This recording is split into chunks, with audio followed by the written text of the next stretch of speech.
Šodien tiekamies, lai veidotu noslēdzošo videosēriju par Kušī, indiešu meiteni Latvijā.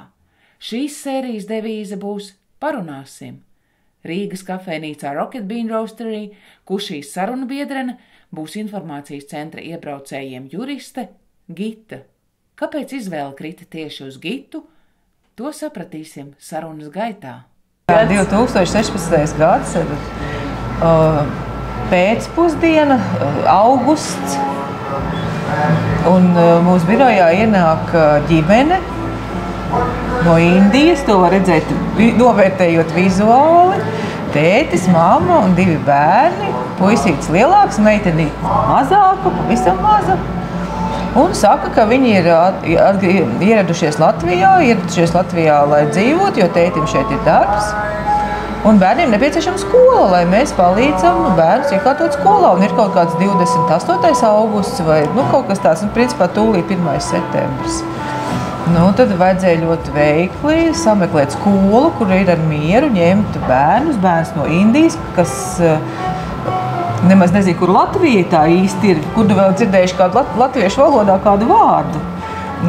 Bet jā, toreiz atsaucās Poruka vidusskola, kas arī interesanti ir, varbūt ļoti zīmīgi, bet pretīm pilsonības migrācijas lietu pārvaldē. Bet viņi, principā, tā bija tajā brīdī vienīgā skola, kura piekrita ņemt bērnus, kas nemaz nezina latviski.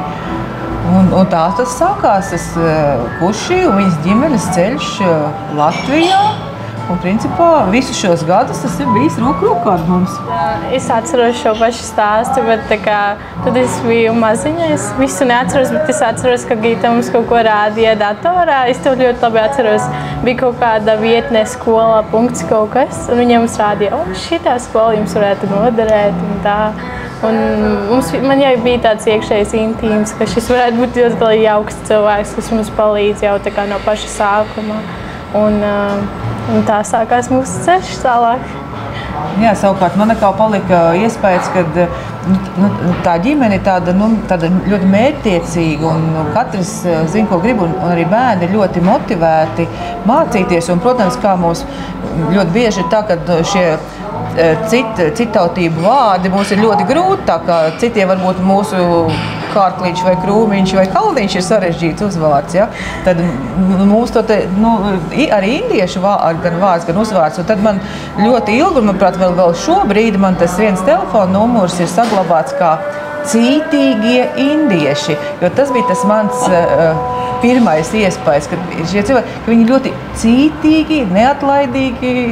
Jā, tā es viņus biju saglabājis savā telefonā.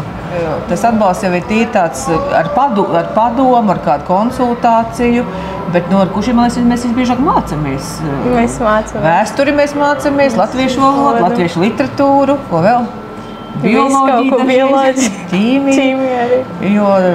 Fizika arī uzdevumi, matemātikas uzdevumi arī. Jo te ir tas, kad Kušī tiešām un arī viņas brālis, viņi ir abi beiguši 9. klasi latviešu valodā. Brālis ir beidzis vidusskolu Kušī, pavasarī beigs 3. ģimnāziju latviešu valodā. Un šī valoda viņiem ir jau tā kā, viņi labi tā kā sarunājās, bet mācībās un jau priekšmetos konkrēti dažreiz ir, kad ir kāds vārds, kas it kā tu viņu izlasi, bet to nozīmi saprast ir grūti. Un, manuprāt, kad ļoti daudz var atcerēties, kur bija literatūra, kur, kā jau es teicu, ka Kušie ir ļoti uzcītīgi. Ja ir obligātā literatūra jāizlasa, tad viņi arī to dara. Piemēram, te bija, kad Māra Zālītes 5 pirksti, kad viņa to izlasīja, bet nezinot mūsu to, ko ir piedzīvojis latviešu tauta, sākot ar padomju okupāciju, izsūtīšanas un visu padomju režīmu, ja, tad lasot šo grāmatu, Kušī gandrīz katru dienu man iesūtīja sarakstu ar vārdiem, ko tas nozīmē. Kaut vai sākot ar to, ar pionieris. Kas ir pionieris? Nākamais jautājums no Kušī bija, bet kāpēc mamma neļāva tai meitenei stāties pionieros? Ja? Kāpēc viņi bija projām no Latvijas? Ja? It kā tu izlasi to tekstu, tīri mehāniski, ja? Bet, lai to izprastu, tad mēs pavadām ilgu laiku sarunās par dažādām šīm situācijām. Gita pēc profesijas pirmkārt ir juriste, otrkārt viņa ir ļoti uzticīgs cilvēks. Jau no paša sākumā, kad mēs satikāmies, viņa mums palīdzēja ar skolu, es gāju tajā skolā, un viss bija ļoti labi. Un tiešām... Tad jūs gribētu mainīt skolu? Jā, tāpēc, ka es gribēju uz labāku skolu, bet tā jau tajā skolā viss bija labi, ļoti tāda laba skola. Bet visu laiku Gita man palīdzēja ar latviešu valodu, sākot no visu kaut kas. Un tagad pat, ja mums pat ir ģimenes problēmas kaut kāds, mēs sākam Gitai, jo mums tā ir uzticība. Man vecāki pat saka, paprasti padomas Gitai, kur tu tur nezvani vai kaut kas. Un tā kā visu laiku, tā ir tā uzticība. Tad bija zvana attālumā. Jā, un Gita vienmēr, ja pat es viņai piezvanīju, viņa nevar pacelt, tad viņa piezvanīs vakarā un pateiks, nu čau, kā iet, neko tur. Viņa tā kā vienmēr atbalsta, un nekad nav bijis tā, ka... Tad, kad mani kolēģi drošajā mājā sāka apsvērt šo ideju, tad viens no tiem kritērijiem bija svarīgi, lai tas cilvēks būtu šeit, lai tiešām visu šo 2 gadu garumā būtu ko filmēt, jo tā iepriekšējā pieredze mums bija tāda, ka cilvēks šeit ir, piemēram, mācās, viņš pabeidz, aizbrauc citur, atkal strādā un aizceļot tālāk. Un vajadzēja atrast tādu, kurš par šiem 2 gadiem tiešām būtu Latvijā. Un tā kā Kuši bija tikko sākus mācīties 3. ģimnāzijā, kas ir labs rādītājs, man liekas, priekš jebkura skolnieka, tad mums bija cerība un tā arī attaisnojās, ka viņa mācīsies līdz laimīgām beigām. Protams.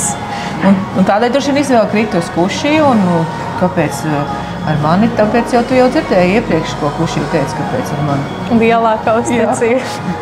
Šo seriālu piedāvāja man taisīt pati Gita. Viņa man teica, ka mēs kaut ko gribam tur darīt, varbūt tu vēlies filmēties. Un es teicu, protams, ja jūs sakat, tas tā ir jādara, jo es vienmēr uzklausu Gitu un daru to, ko viņa saka man, jo viņai ir liela pieredze un tiešām es uzticos. Manuprāt, viena filmēšana bija pie manas mājās, kur mēs gatavojam kartupeļu bumbiņas, kur Kuši man mācīja, kā to darīt. Tā bija tāda spilgta, jo tas bija tādā citāda atmosfērā. Un tad vienreiz mēs uz Lačplēšu dienā mēs gājām uz Krasmalu. Pārunājām notikumus starp 11. un 18. novembri par Latvijas nodibināšanu, par tiem laikiem. Un tā kā bija, par cik tas ir novembris, tad tas bija diezgan tāds vēss pasākums, bija diezgan vēss. Mēs bijām uzpucējušās, bet bija augsti. Projektā Informācijas centrs iebraucējiem līdz šim izveidotas 12 video sērijas par Kuši dzīvi Latvijā.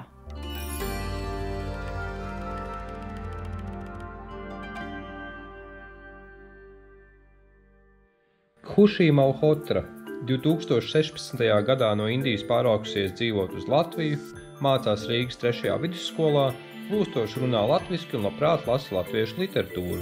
Pirmajā sērijā Kuši sarunā ar Hariju, iepazīstināja ar sevi un ar dažām Indijas dzīves reālijām. Bet, piemēram, indiešiem tie +4 liekas riktīgi augsti. Jā, ļoti augsti, jo mums jau nav radiatori vai... Jums nav apkuras sistēma? Nav. Tad ļoti augsts tiešām. Sērijā, kur Kuši ar Hariju viens otram sagatavojuši viktorīnas jautājumus, varam uzzināt kaut ko jaunu arī par Latviju. Mums ir piena muzejs? Jā. Kas tas? Tas ir biezpiens izstādīts. Kopā ar Kuši varam izstaigāt sniegoto meža parku. Man ļoti patīk šeit nākt, un es visu laiku esmu braucu šeit. Vai tas kādreiz peldējusies Tīšezerā? Jā. Nopietni? Jā, bet es nemāku peldēties. Un iegriežamies arī Vecrīgas romantiskajās ieliņās. Esmu dzirdējis tā kā leģendu par šo ielu, kā ir kaut kāda viena vieta, kur šeit var aizsniegt, ja tu izplet rokas abas ielas puses. Jā. Nevar. Uzzinām, kā gatavo tradicionālo indiešu ēdienu kartupeļu bumbas.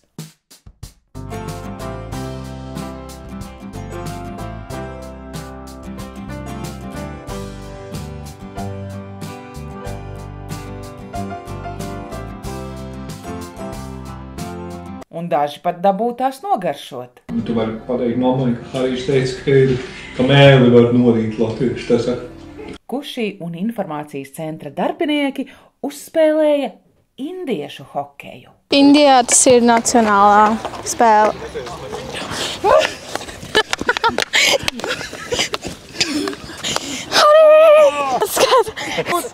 Kas notika? Viss kārtībā? Kušī ir reāli.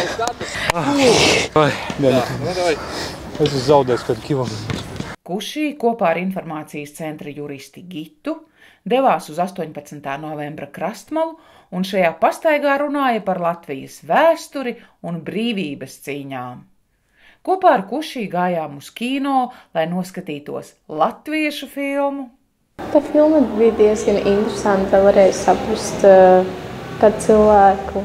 Cilvēki var domāt dažādi, un tajā filmā bija tā citādāka domāšana, nekā mēs tagad domājam. Viesojāmies Kušī skolā, Rīgas 3. ģimnāzijā, satikām skolas biedrus, skolotājus un pat direktoru. Mēs esam 11. E!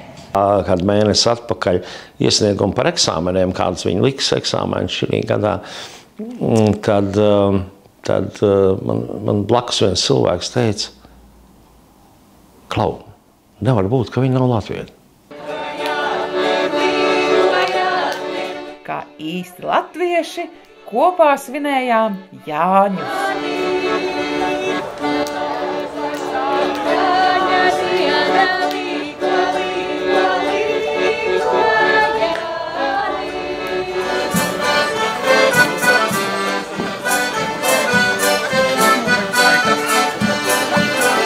Paskatījāmies uz Rīgu no augšas un uzzinājām, kura zinātnes nozare Kušī sirdī vistuvākā. Tā ir astronomija. Profesors jau man iedeva uzdevumu katru dienu skatīties uz satelītiem, kā viņi riņķo Zemi, un tad man katru dienu ir uzdevums apskatīt viņus. Vai tu zini, kā 18. novembrī ir dzimšanas diena? Jā. Kam? Man. Latvijai. Latvija. Un 2022. gada 18. novembrī kopā svinējām Kušī 18. dzimšanas dienu. Sveiks, lai dzīvo, sveiks, lai dzīvo, lai dzīvo, sveiks. Protams, ir arī dzimšanas dienas kūka. Kūku jāgriež visiem kopā. Jā, tur ir viena ļoti populāra dziesma, tas tā kā un katru gadu nāk tas gads, un lai tas cilvēks dzīvo 100 un vairākus gadus.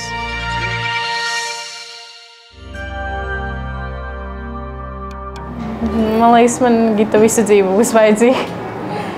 Kā tikt uzticīgs draugs un kā labs padomu.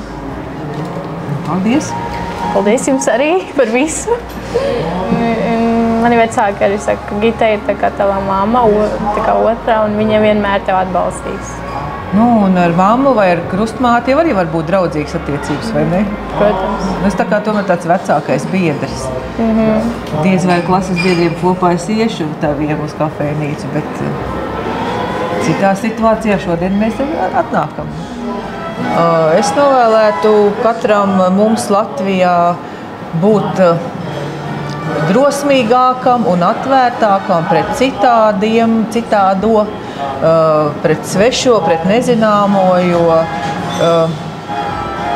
tas ir cilvēka dabā nepieņemt to, ko es nepazīstu vai ko es nezinu, bet iepazīst to tuvāk gan kā cilvēku atsevišķi, gan indiešus kā kopienu, ja pavarās pavisam citas attiecības, cita sapratne, un tas netraucē tiešām būt, dzīvot mums vienā valstī, un ja es novēlētu mums būt drosmīgākiem kā sabiedrībai pret nepazīstamo. Un es novēlu visiem skaistu, sniegainu Ziemassvētkus, un lai visiem viņu sapņi piepildās. Un lai viņi turpina noskatīties mūsu pēdējo sēriju. Priecīgus Ziemassvētkus! Un tad sāk sniegs mums virsū. Es biju tik priecīgi, manā dzimšanas dienā bija sniegs. Viss slēdz ārā.